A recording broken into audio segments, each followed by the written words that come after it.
చేసి బాగా అపోలో చూసారా చేపలు టేస్ట్ చేసి అందులో టేస్ట్ చేస్తాను ఐస్లో పెట్టేసినట్టు ఫ్రోజన్ ఫుడ్స్ ఐస్లో పెట్టినట్టు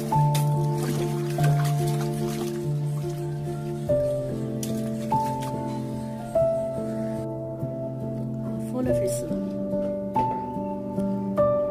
మాంసం ముక్కలు ఉన్నాయి అపోలో ఫిష్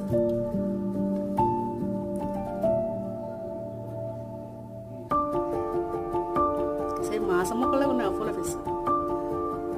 ఫిష్ మామిడికాయ వేసాను